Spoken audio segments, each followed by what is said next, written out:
నమస్తే welcome to S9 TV news bulletin లో ముందుగా హెడ్లైన్స్ చూద్దాం. బానిస రాజకీయాలకు బీజేపీ తెరలేపింది. బండి సంజయ్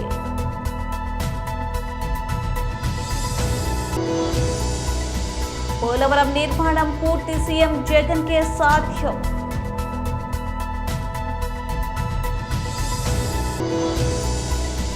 జూనియర్ ఎన్టీఆర్ కేంద్ర మంత్రి అమిత్ షా భేటీపై స్పందించిన వైఎస్ఆర్సీపీ మాజీ మంత్రి ఎమ్మెల్యే కొడాలి నాని.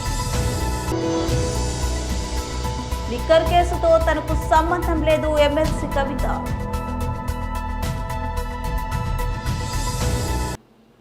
అమిత్ షా చెప్పులు మూశారు. తెలంగాణ సమాజాన్ని అమిత్ షా కించపరిచారు. మునుగోడు ఆత్మగౌరవం చెబుతున్న బీజేపీ తెలంగాణ ఆత్మగౌరవాన్ని మోదీ షా కాళ్ల వద్ద తాకట్టు పెట్టింది. భారత రాజ్యాంగం సమానత్వాన్ని ప్రోత్సహిస్తుంటే బీజేపీ బానిసత్వాన్ని ప్రోత్సహిస్తుంది. బీజేపీ మానవవాదంతో స్త్రీ సమానత్వాన్ని కోరదు. బీజేపీ విధానాల వల్లే మునుగోడులో రాజగోపాల్ రెడ్డి తప్ప మరెవరూ చేరలేదు. బీజేపీ 21వ తారీఖు నాడు చాలామంది నాయకులు మా పార్టీలో జాయిన్ అవుతున్నారు, ఎమ్మెల్యేలు వస్తున్నారు, అది ఇది అని చెప్పి జాయినింగ్స్ కమిటీ ఆయన చైర్మన్గా ఉన్న ఈటల రాజేందర్ గారు చెప్పిండ్రు.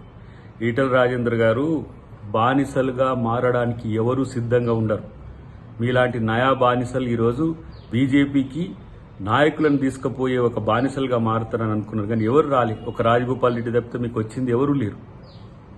ఇలా ఎంతమందిని ఇలా బ్లఫ్ చేసే ఒక కుట్ర చేస్తుంది బీజేపీ. మొత్తంగా ఎమ్మెల్యేలు వస్తారు, మాజీ ఎమ్మెల్యేలు వస్తారు. మొత్తం అమిత్ షా మీటింగ్లో భూగోళం బద్దలైపోతుందని చెప్పి మునుగోడు కోసం ఎంత ముందస్తు ప్రణాళికలు చేసినప్పటికీ కూడా ప్రజలు ఎందుకు అంగీకరించారంటే ఇంకో ఇలాంటి బానిసల వల్ల. బానిస నాయకత్వాన్ని తెలంగాణ ప్రజలు కోరుకోవట్లే. తెలంగాణ ఈరోజు ఆత్మగౌరవానికి ప్రతీక. తెలంగాణ ఉద్యమం ప్రపంచంలోని ఒక పేరెన్నికగల ఉద్యమం. ఆ ఉద్యమ చైతన్యాన్ని తీసుకుపోయి ఇలా మోడీ అమిత్ షా కాడ మోకరిల్లే మీలాంటి నాయకులు ఆత్మపరిశీలన చేసుకోవాల్సిన ఉంది. ఒకవైపు తెలంగాణ తెచ్చినన్న కేసీఆర్ కూడా ఇదే ప్రయత్నం చేసిండు. మోడీ దగ్గర మోకరిల్లితే ఏమైంది? బానిసల బతుకులు ఎప్పుడు కూడా చరిత్రహీనంగా ఉంటుంది. పోరాడే తత్వం ఉన్న తెలంగాణకు బానిసత్వాన్ని పరిచయం చేయకండి అని చెప్పి నేను డిమాండ్ చేస్తున్నాను. యువత, బడుగు బలహీన వర్గాలు ఈరోజు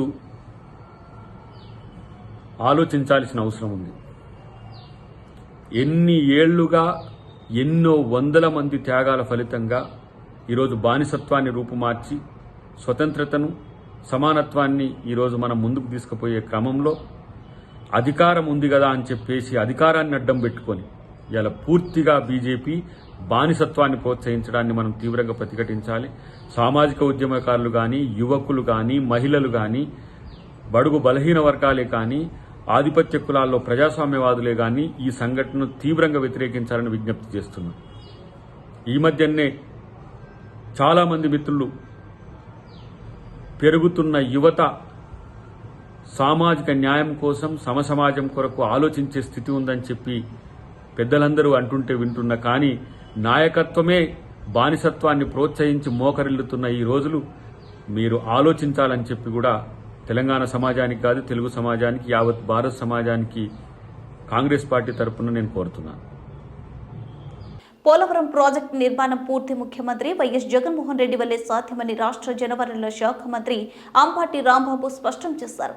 ఏలూరులోని 2.15 కోట్ల ప్రపంచ బ్యాంకు నిధులతో నేషనల్ హైడ్రాలజీ ప్రాజెక్టు ద్వారా నిర్మించిన గ్రౌండ్ వాటర్ ఆడిట్ డేటా సెంటర్ను ఏలూరు ఎంపీ కోటగిరి శ్రీధర్, మాజీ ఉప ముఖ్యమంత్రి ఆళ్ల నానితో కలిసి మంత్రి అంబటి ప్రారంభించారు. ఈ సందర్భంగా మంత్రి అంబటి రాంబాబు మాట్లాడుతూ పోలవరం ప్రాజెక్టు నిర్మాణంలో చంద్రబాబు నాయుడు ప్రభుత్వం కాపర్ డ్యాం కట్టకుండా డయాఫ్రమ్ వాల్ నిర్మించి తప్పిదం చేసిందన్నారు.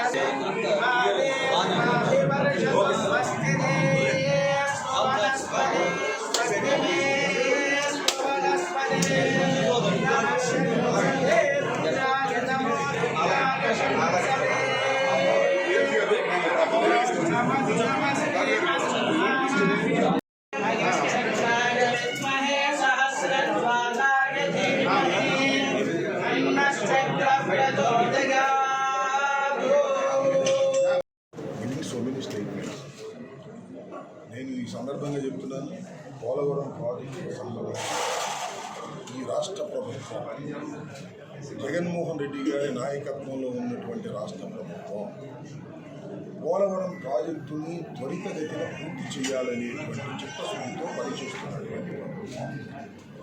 ఎందుకు ఇలా నేను స్పష్టంగా చెప్తున్నానంటే, పోలవరం చాలా సుదీర్ఘకాలం నుంచి పోలవరాన్ని నిర్మించాలనేటువంటి డిమాండ్ ఉమ్మడి రాష్ట్రంలో ఉంది, అంతకు ముందు ఉంది.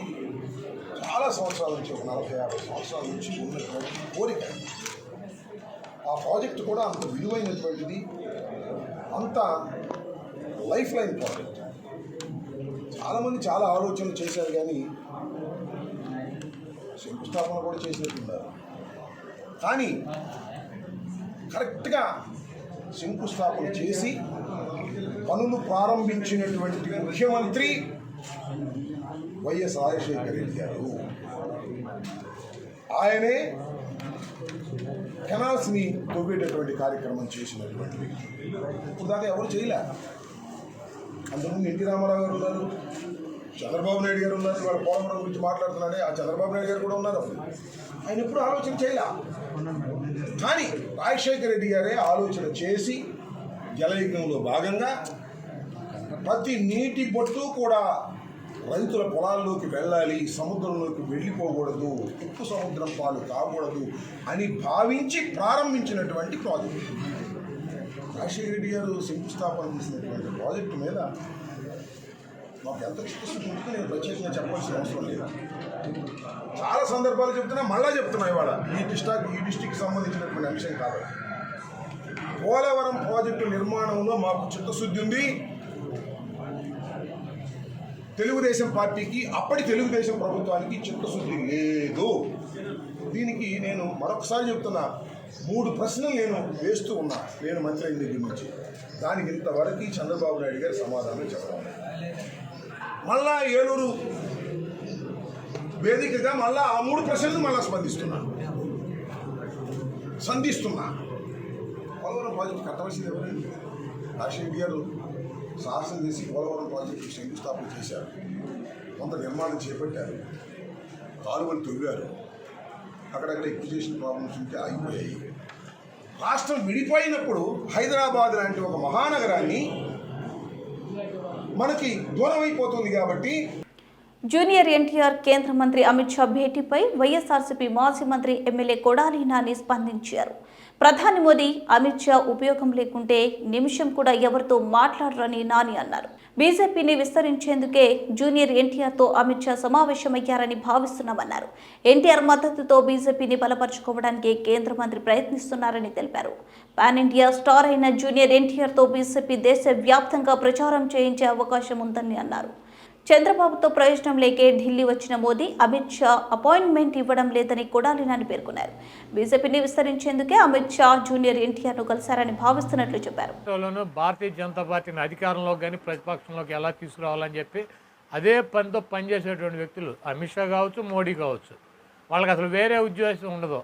ఇప్పుడు ఎవడేమి చెప్పినా, ఎవరేం చెప్పినా డెఫినెట్గా అమిత్ షా కానీ, మోడీ గారు కానీ ఎవరినైనా పిలిచినా, ఎవరినైనా కలిసినా, ఎవరినైనా పిలిపించి మాట్లాడుకున్నా కూడా పూర్తిగా రాజకీయ కారణాలు తప్పించి ఏదో ఊరికి అభినందిస్తాకో, లేకపోతే వాళ్ళు చేసినటువంటి స్వీట్లు బాగున్నాయనో, వాళ్ళ యాక్షన్ బాగున్నాయనో. ఎన్టీఆర్ కొత్తగా ఆయన నటుడు కాదు కదా, ఆయన 25 సినిమాలు దాటిపోయినాయి. అమిత్ షా గారు చాలా సినిమాలు చూసి ఉంటాడు. ఎన్టీఆర్ హిందీలో ప్రతి సినిమా కూడా డబ్బు అవుద్ది, తెలుగులో వచ్చింది. ఆవిడ కొత్తగా అభినందిస్తున్నాడు. ఇవన్నీ అయితే కనుక నేనైతే అనుకోవట్లా. కాకపోతే ఇప్పుడు చంద్రబాబు నాయుడు గారు ఢిల్లీ వెళ్ళి అపాయింట్మెంట్ అడిగితే అమిత్ షాది ఇవ్వాల. ఎందుకు ఇవ్వాల? వీడు పనికిరాని పరమ వేస్ట్ గాడు అన్నది అమిత్ షాకి తెలుసు. ఇప్పుడు ఆంధ్రజ్యోతి రాధాకృష్ణ, బిఆర్ నాయుడు, రామోజీరావు, ఈ పవన్ కళ్యాణ్, చంద్రబాబు నాయుడు అద్భుతం అమోఘం అంటారు. ఎందుకంటే వీళ్ళు అంతకన్నా తీసేసిన వాళ్ళు కాబట్టి. వాళ్ళకి తెలుసు కదా మోడీ గారికి, అమిత్ షాకి చంద్రబాబు నాయుడు ఎంత పోటుగాడో, వీళ్ళు ఎగిరితే ఏం చేస్తాడో, పడుకుంటే ఏం చేస్తాడో, ఎంత పనికిరానాడో తెలుసు కదా. కాబట్టి వాళ్ళ పార్టీని విస్తరింపజేయడానికి వాళ్ళు అనేక వ్యూహాలతో, ఎత్తుగాలతో వెళ్తారు. వాటిలోనే భాగంగానే ఎన్టీఆర్ని కూడా కలిసి ఉంటాడని చెప్పి నేను అనుకుంటున్నాను. డెఫినెట్గా అమిత్ షా కలిసినా, మోడీ కలిసినా రాజకీయ ప్రాధాన్యత, బీజేపీ విస్తరణ, బీజేపీకి అడ్వాంటేజీ, కేంద్ర ప్రభుత్వానికి అడ్వాంటేజ్, రాష్ట్రాల్లో బీజేపీని బలపరచుకోవడానికి తప్పించి వాళ్ళు ఎక్కడ కూడా ఒక్క నిమిషం కూడా టైం వేస్ట్ చేసుకోరు కూడా. ఆ కార్యక్రమంలో నేను కలిసాడని నేను భావిస్తాను. ఏంటది? ఎన్టీఆర్ తెలుగుదేశం పార్టీ ఎన్టీఆర్కి ఆంధ్ర తెలంగాణ 2 రాష్ట్రాలు, ఉమ్మడి రాష్ట్రాల్లో ప్రతిపక్ష నాయకుడు, ముఖ్యమంత్రిగా ఉన్నాడు. ఎన్టీఆర్ కూడా తెలుగు 2 రాష్ట్రాల్లోనూ హీరో. ఇప్పుడు ప్యాన్ ఇండియా అని చెప్పి దేశవ్యాప్తంగా కూడా అతను స్టార్డమ్ తెచ్చుకున్నటువంటి వ్యక్తి కాబట్టి ఒక ఆంధ్రప్రదేశ్కో ఒక తెలంగాణకో పరిమితం ఉండదు. రాష్ట్ర వ్యాప్తంగా దేశవ్యాప్తంగా కూడా అతని సేవలు వినియోగించుకోవాలని మరి ఏ ప్లాన్తో కలిసారో డెఫినెట్గా అయితే కనుక అమిత్ షా, మోడీ వాళ్ళిద్దరూ రాజకీయంగా ఉపయోగం లేదంటే ఎవరినే ఒక నిమిషం కూడా కలవరు. చంద్రబాబు నాయుడు దేబీ మొహం వేసుకుని ఢిల్లీలో గంటలు వెయిట్ చేసినా కూడా కనీసం తల తిప్పి కూడా ఇటు మొహం ఏం చూడాల. లిక్కర్ కేసుతో తనకు సంబంధం లేదని టీఆర్ఎస్ ఎమ్మెల్సీ కవిత పేర్కొన్నారు. లిక్కర్ స్కామ్ ఆరోపణలపై హైదరాబాద్లో ఆమె మీడియాతో మాట్లాడారు. కేసీఆర్ బిడ్డను బద్నాం చేస్తే కేసీఆర్ ఆగమవుతున్నారని చూస్తున్నారన్నారు. ఇలాంటి వాటికి భయపడేది లేదన్నారు. తనను బద్నాం చేస్తే కేసీఆర్ భయపడతారనుకుంటే పొరపాటేనన్నారు. బిల్కిస్ బాను అంశంపై సమాధానం చెప్పడం లేదన్నారు. ప్రశ్నించే వారిపై నిరాధార ఆరోపణలు సరికాదన్నారు. కక్షపూరితంగా బీజేపీ తనపై ఆరోపణలు చేస్తుందన్నారు. విపక్షాలపై బట్ట కాల్చివేయడం బీజేపీ పని అన్నారు. తనను ఇబ్బంది పెట్టి సీఎం కేసీఆర్ను భయపెట్టాలని చూస్తున్నారన్నారు. లిక్కర్ స్కామ్పై ఏ దర్యాప్తు సంస్థతో అయినా విచారణ చేయించినా తాము సహకరిస్తామన్నారు. ఇటువంటి ఆరోపణలకు, విమర్శకు తాము భయపడే ప్రసక్తే లేదన్నారు. ఏదైతే మాట్లాడుతూ ఉన్నారో అందులో జరుగుతున్నటువంటి దర్యాప్తు ఏదైతే ఉందని చెప్తా ఉన్నారో ఆ అంశానికి నాకు ఎటువంటి సంబంధం కూడా లేదు. ఇవాళ దేశవ్యాప్తంగా ఒక కక్షపూరితమైనటువంటి రాజకీయాలు చేయడం, ప్రతిపక్ష పార్టీల పైన బట్టగాల్చి మీదేచి దుమ్మెత్తిపోసి మీరే తుడుచుకోండి అన్నటువంటి నైజంగా రాజకీయాలు జరుగుతూ ఉన్నాయి. ఇది మంచి పద్ధతి కాదు. ఇది ప్రజాస్వామ్యంలో ఎటు పడితే అటు నిరాధారంగా ఎవరి మీద పడితే వాళ్ళ మీద ఏది పడితే అది మాట్లాడొచ్చు అనేటటువంటి ఒక వైఖరి ఏదైతే కనబడతా ఉందో ఇది ఆరోగ్యకరమైనటువంటి వైఖరి కాదు. ఈ పర్టికులర్ అంశంలో నాకు ఎటువంటి సంబంధం లేదు. నాకు అర్థమయ్యేటటువంటి విషయం ఏంటంటే ఏదో కేసీఆర్ బిడ్డ కదా, కేసీఆర్ బిడ్డను బద్నాం చేస్తే కేసీఆర్ గారేమన్నా ఆగమైతారేమో, భయపడతారేమో, ఈ రోజు కేంద్ర ప్రభుత్వాన్ని ఎండగడుతున్నటువంటి కేసీఆర్ గారు వెనక్కి తగ్గుతారేమో అనేటటువంటి ఒక ఆలోచనతోని ఇటువంటి వ్యర్థ ప్రయత్నం చేస్తున్నారని చెప్పి నేను భావిస్తా ఉన్నాను. ఈ వ్యర్థ ప్రయత్నాలు తప్పకుండా వ్యర్థంగానే మిగిలిపోతాయి. దీంట్లో వచ్చేది లేదు, సచ్చేది లేదు. ఈ పేరు మీద ప్రతినిత్యం మీడియాలో ఏదో కథనం ఇచ్చేటటువంటి ప్రయత్నం, కేసీఆర్ గారిని మానసికంగా కుంగదీయాలనేటటువంటి ప్రయత్నం తప్పితే ఇందులో ఏం లేదు. కాకపోతే మా తెలంగాణ ప్రజలకు తెలుసు, భారతదేశ ప్రజలకు తెలుసు, తెలంగాణ రాష్ట్రం కోసం ఉద్యమించినటువంటి అన్ని సంవత్సరాలలో కూడా అనేకమైనటువంటి ఆరోపణలు వారి మీద, కుటుంబ సభ్యుల మీద నిరంతరం చేస్తూ వచ్చినా కూడా మొక్కువోని ధైర్యంతో మడమ తిప్పకుండా ప్రజల పక్షాన నిలబడి పోరాటం చేసినటువంటి వ్యక్తులం మేము. ఇటువంటి వాటికి భయపడేది లేదు. భారతదేశం ఎట్లా అభివృద్ధి చెందాలని ఒక కళతోని, ఒక ఎజెండాతోని గౌరవ ముఖ్యమంత్రి గారు ముందుకెళ్తా ఉన్నారో దాంట్లో మేమందరం కూడా వారి అడుగులో అడుగై వారు చూపించినటువంటి బాటలో తప్పకుండా నడుస్తాం. భయపడేదే లేదు. మొన్న బిల్కిస్ బాను విషయం అడిగినా, అంతకుముందు ఉద్యోగాల విషయం అడిగినా, ఇంకొక విషయం మైలవరం నియోజకవర్గం ఇబ్రహీంపట్నం సామాన్యులైన పోలీసులైన మాకు ఒక్కటే. చెలరేగిపోతున్న వాహన చోరులు. ఇబ్రహీంపట్నం పోలీస్ స్టేషన్ ఎదుట ఒక కానిస్టేబుల్ వాహనాన్ని నిలిపివేశారు. ఇంతలో గుర్తు తెలియని వ్యక్తి ఎంతో చాకచక్యంగా ద్విచక్ర వాహనాన్ని దొంగలించుకుపోయాడు. పోలీసుల వాహనాలకే భద్రత లేదు, ఇక సామాన్యుల ప్రజల వాహనాలకు భద్రత ఎక్కడా అంటున్న స్థానిక ప్రజలు. ఇంకా పూర్తి సమాచారం తెలియాల్సింది.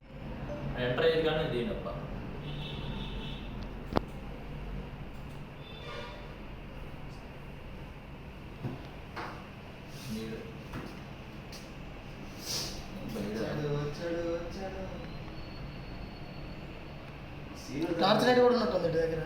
వెనక టార్చ్ లైట్ ఏంటది? ఆడ అసలు ఎక్కడ కూడా కాదు. అసలు ఆ బ్యాక్ కట్ ఉంటే అసలు ఎక్కడ చూడాలి. సీను ఉన్నాడు అసలు. అదే నాకు ఐడియా రావట్లేదు అసలు. అరే తిరుగుతూ ఉంటారా?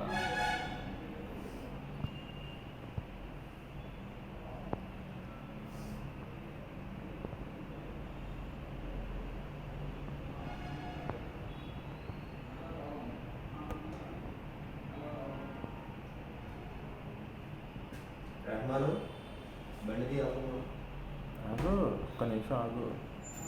చేసి చూడమండి ముందుకెళ్ళాలి ముందుకు ఏమైనా చూసి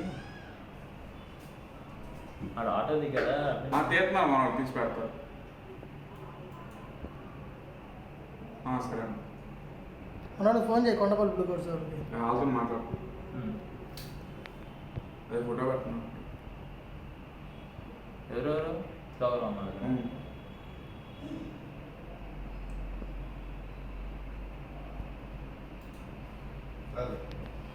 శ్రీకాళహస్తి పట్టణంలోని తెలుగు గంగా కాలనీ నందు ఉన్న బీసీ మహిళా హాస్టల్లో భోజన సదుపాయం సరిగా లేదని, మంచినీటి వసతి లేదని, నేడో రేపో కూలిపోయే విధంగా హాస్టల్స్ బిల్డింగ్స్ ఉన్నాయంటూ విద్యార్థినులు శ్రీకాళహస్తి ఎమ్మెల్యే బియ్యపు మధుసూదన్ రెడ్డికి ఫిర్యాదు చేశారు. స్పందించిన ఎమ్మెల్యే వెంటనే బీసీ హాస్టల్లో ఆకస్మిక తనిఖీలు నిర్వహించారు. హాస్టల్లోని భోజనశాలకు వెళ్లి భోజన వసతులు పరిశీలించారు. భోజన వసతి సరిగా లేకపోవడంతో హాస్టల్ వార్డెన్పై ఆగ్రహం వ్యక్తం చేశారు. విద్యార్థులకు ఇటువంటి భోజనం పెట్టడం సమంజసమంటూ హాస్టల్ వార్డెన్ని నిలదీశారు. హాస్టల్ పరిసర ప్రాంతాలను పరిశీలించారు.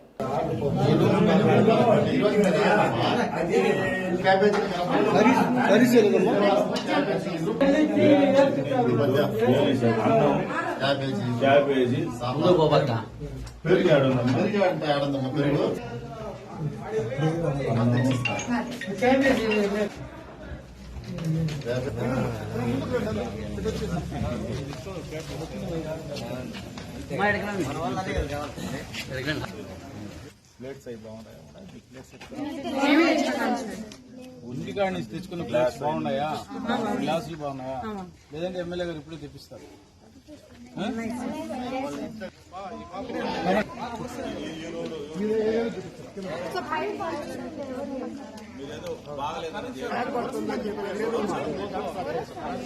కొడతామనండి ఆ రూము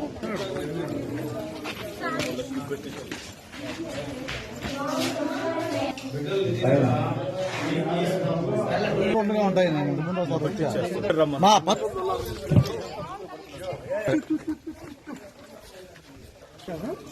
కాదు కాదు కాదు కాదు ఎట్టొస్తాయి మీద ఇప్పుడు ఆ పక్క ఉండేదా? ఓ ఆ పక్క ఈ పక్క గోడ కట్టేస్తే చాలు. అంతే అంతేనా? అంతే ఈ నుంచి ఆడ కూడా అంతా అన్ని ఎత్తుకోరమ్మన్నావా? మున్సిపాలిటీ వాళ్ళు కూడా రమ్మన్నావా? పెట్టాను సార్ మేము వారంగా ఇది చూడండి సార్ ఎంత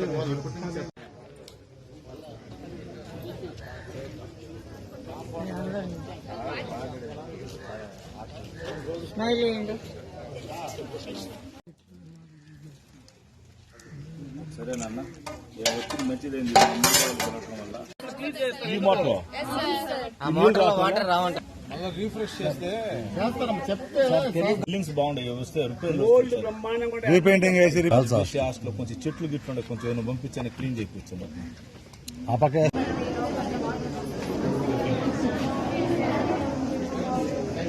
ఇవన్నీ క్లీన్ చేస్తారు.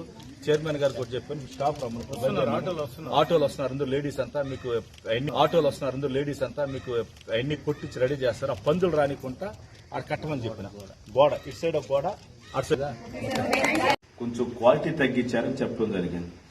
ఖచ్చితంగా దాని మీద కమిటీ వేస్తా ఉన్నా, ప్రిన్సిపాల్ గారికి సీరియస్ వార్నింగ్ ఇస్తా ఉన్నా. ఇక్కడ స్టూడెంట్స్ యువర్ డ్యూటీ మీరు పోయి చెక్ చేయాలి, నాకు రిపోర్ట్ చేయండి. అదేవిధంగా మా నాయకులు సేనాన్న గారికి వాసన్న గారికి ఇంకా కొందరిని దాని కమిటీగా వేసి అసలు ఏం జరుగుతుందో ఒక వారంలో రిపోర్ట్ ఇవ్వమంటాను.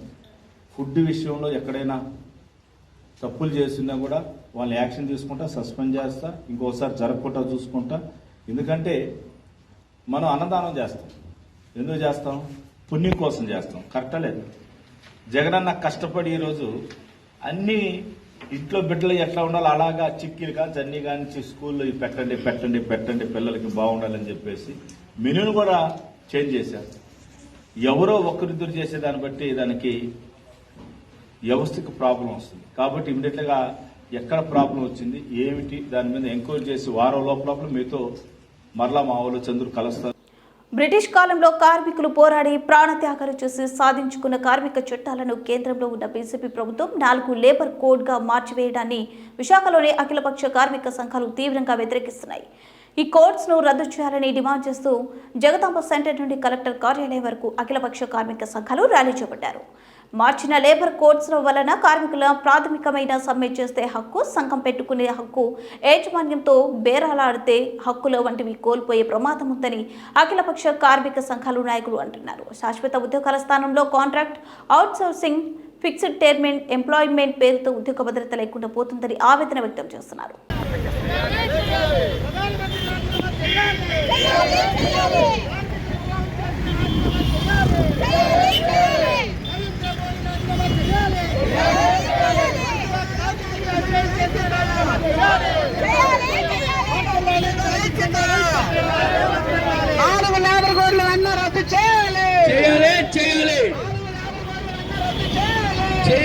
కావాలి. దయచేసి అందరూ 2 లైన్ల కింద ఉండండి.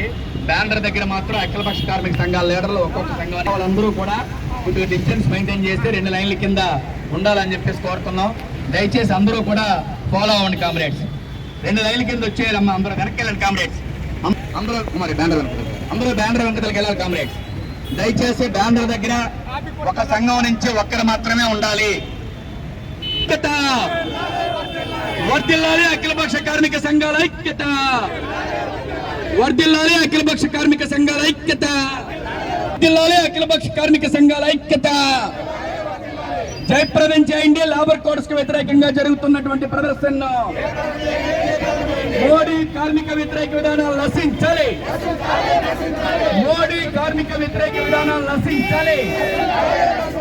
మోడీ కార్మిక వ్యతిరేక విధానాలు నశించాలి. మోడీ కార్మిక వ్యతిరేక విధానాలు నశించాలి. లేబర్ కోడ్స్ వెంటనే రద్దు చేయాలి. లేబర్ కోడ్స్ వెంటనే చేయాలి.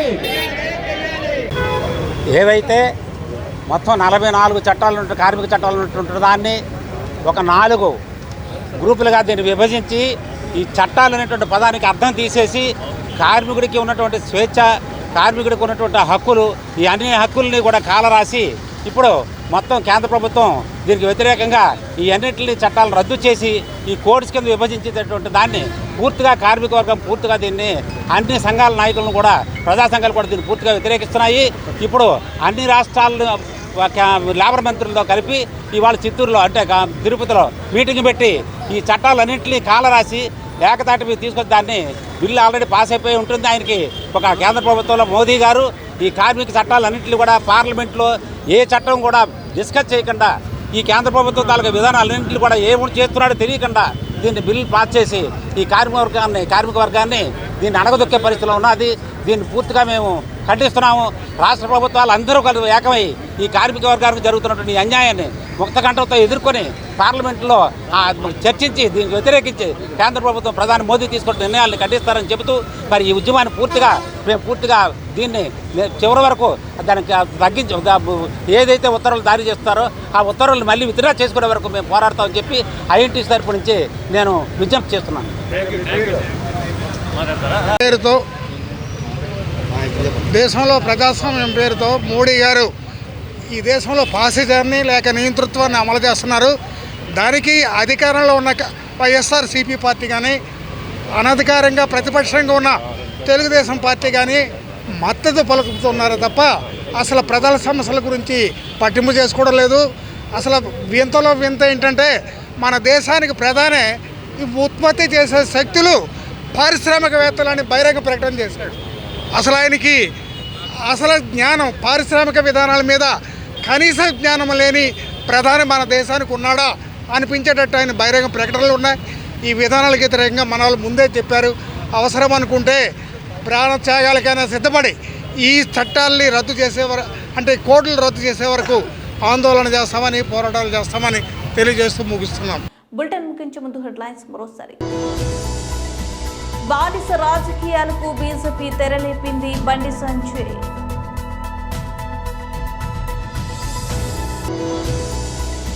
పోలవరం నిర్మాణం పూర్తి సీఎం జగన్ కే సాధ్యం.